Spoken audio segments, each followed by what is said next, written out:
ఈ యొక్క యోగ యాత్రని మనం ముగించకంటే ముందు ఒక మినిమం నాలెడ్జ్ గైడ్ ఇది.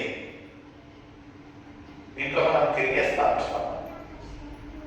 ఇప్పుడు చెప్పినట్లు ఇక్కడ అందరు చదువుకున్న వాళ్ళే. అన్న చెప్పిన మాట ఇప్పుడు వస్తుంది. దేవుని యొక్క రాత బైబిల్లో ఎలా రాశారంటే ఎలా రాశారంటే బైబిల్లో పరిశుద్ధ ఆత్మ ఒక నడిపింపుతో కదా. అంతే మామూలుగా నవల్లో రాసినట్టు రాయలేదండి. ఎలా రాశారండి? ఇది మన చేతికి రావాలంటే ఎలాంటి పోరాటాలు జరిగినాయి తెలుసండి. అందరికి అందుబాటులో లేదండి బైబిల్. అప్పుడు లేదు.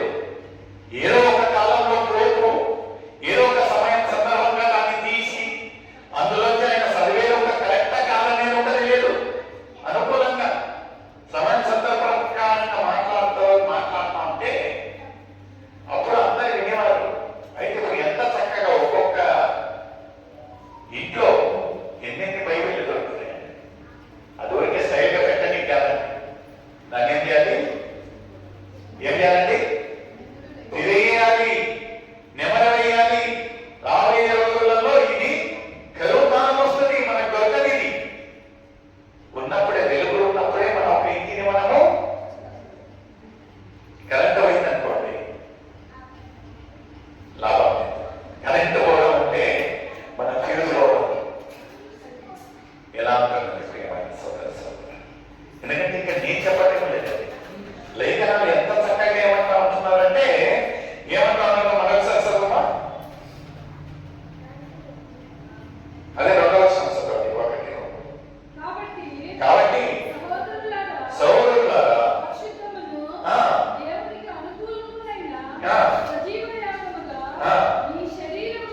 నీ శరీరములను ఆయనకు సమర్పించుకొనుడని మిమ్మల్ని బ్రతిమలాడుతున్నాను.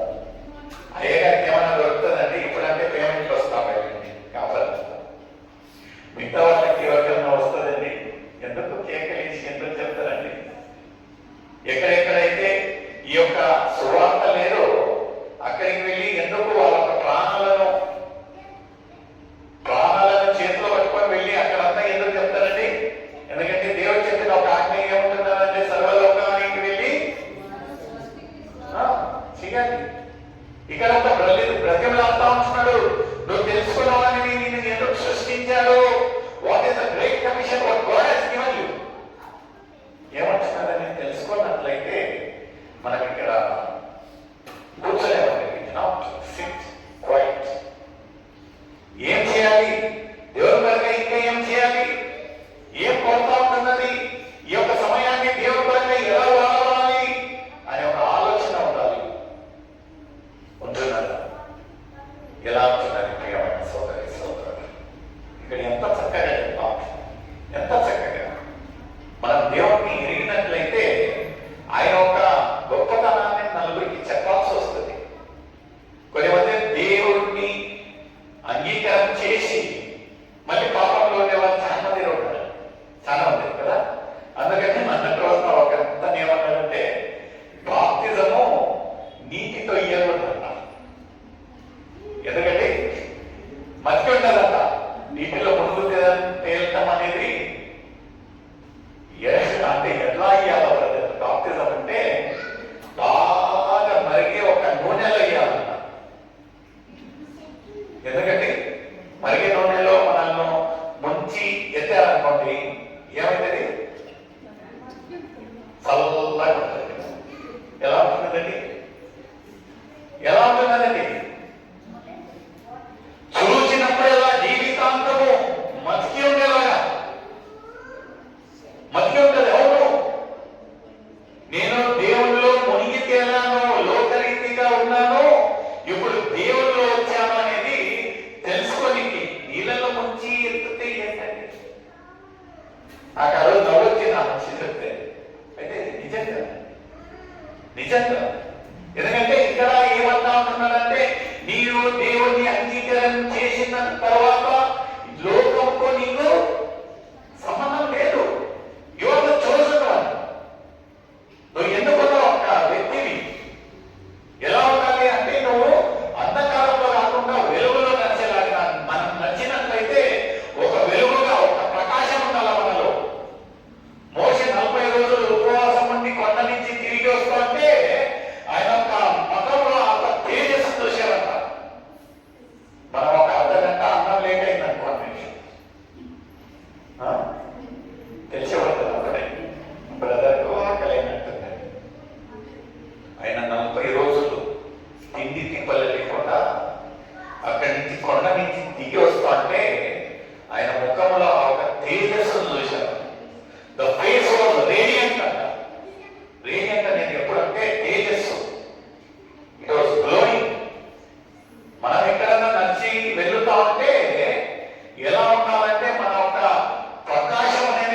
మనము బైబిల్ని చదివినట్లయితే అన్యులు ఏం చేస్తారంట?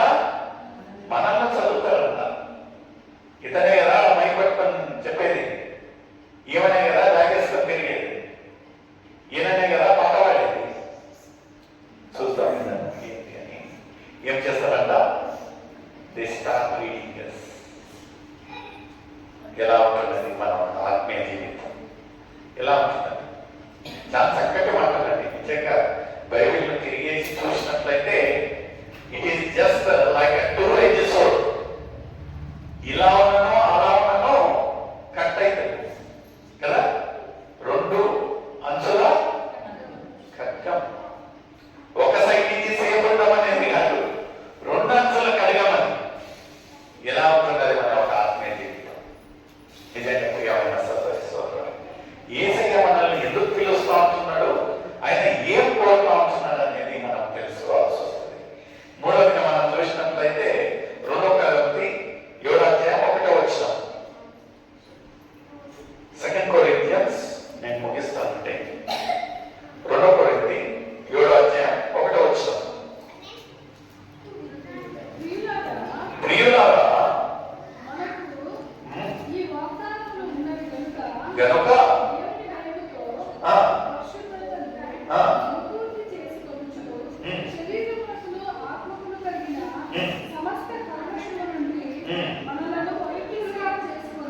హల్లెలూయా. మనం ఏం చేయాలంట? మనం దేవుళ్ళు ఉండాలండి. లోకరీతిగా ఉంటున్నామని జరుగుతూ ఉంటాయి, ఏం జరగవో జరుగుతూ ఉంటాయి కదా. అయినను దేవుడు ఎలాంటి ఒక మంచి ప్రివిలేజ్ మనకేమి ఇచ్చిస్తున్నాడు, ఎవరికి ఏమి ఒక ధన్యత మనకేమి ఇస్తా ఉంటున్నాడంటే, పదే పదే మనల్ని మనము శుద్ధీకరణ చేసుకోవాలంటే, దేవా నేను ఒక పాపిని రాజా, నీ ఒక పరిశుద్ధ రక్తంతో కడిగి నన్ను శుద్ధి చెయ్యము. ఈ ఒక చిన్న మాట. ప్రతి ఆదివారము మనం బల్ల ఆరాధనకి వెళ్తామండి. బల్ల ఆరాధన అంటే మనల్ని మనము ఏం చేసుకుంటా ఉంటున్నాము? శుద్ధీకరణ చేసుకుంటా ఉంటున్నాం. మనం కలుషంగా ఉంటున్నామేమో. దేవా నేను పాపిని రాజా, దయతో నన్ను క్షమించండి, నీ యొక్క పరిశుద్ధ రక్తంతో కడిగి నన్ను శుద్ధీకరించి. ఇక్కడ ఒక లేఖనాలలో అదే చెప్తా ఉంటున్నది. ఏమంటా ఉంటున్నదంటే, మనం కలుషంగా ఉన్నట్లయితే మనల్ని మనం ఏం చేసుకోవాలంటే శుద్ధీకరణ. ఎందుకు చేసుకోవాలంటే ఈ యొక్క 1 పేతురు 1:15 ఏమంటున్నదండి? మనము సేవించే దేవుడు ఎలాంటి ఒక దేవుడు అండి? ఎలాంటి ఒక దేవుడు అండి మనం సేవించే దేవుడు? 1 పేతురు 1:15 నేను గనుక కదా, నేను పరిశుద్ధుని కనుక మీరు ఏం చేయాలి? మనం దేవుడి పిల్లలం కదండి. అంటే దేవుడు ఏమంటా ఉంటున్నాడంటే, నీవు నా సొత్తు అంటా ఉంటున్నాడు. నీవు నా సొత్తు అంటే ఆ ఒక అధికారం ఉంటున్నది ఆయనకు మన పైన. ఆయన మన పేర్లను ఎక్కడ రాసుకున్నాడంటే అది చేతులలో మరిచిపోతానేమో అని ఎక్కడ రాసుకున్నాడంటే అది చేతులలో రాసుకున్నాడు. ఆయన ఒక పరిశుద్ధ రక్తం, విలువైన రక్తంతో మనల్ని కొన్నాడు. మనం నశించకూడదని ఆయన ఒక పరిశుద్ధుడు పాపకు ముద్దగా మారించున్నాడు. ఎలా ఉంటున్నది మన ఒక జీవితం?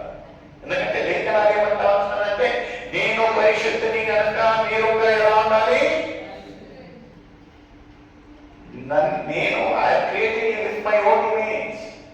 ఆయన ఒక గుణగణాలు మనలో ఎలా ఉంటున్నాం అనేది ఒక ప్రశ్న నీకు నాకైతే. ఎన్ని చేసినట్లయితే మనకి ఏమి, వాట్ ఈస్ ద ప్రాఫిట్? లాభం ఏమంటున్నది? ఆఖరికి మనము క్యాల్కులేషన్ జీవితంలో ఎక్కడ వస్తుందంటే లాభం ఇక్కడికి వస్తుంది. దేవుడు ఉన్న లాభమే, నో కాంప్రమైజ్ కదా. ఏమన్నా ఇక్కడికి వచ్చాము, మనకు లాభం ఏంటి, ఏ ఒక్క కార్యాలు చేస్తే లాభం ఏంటి అని ఎవరిని అడుగుతామో? లాస్ట్ ఆఖరి దేవుని కొంక అడుగుతాం. దేవా invested so much of time, what is profit? ఈ యొక్క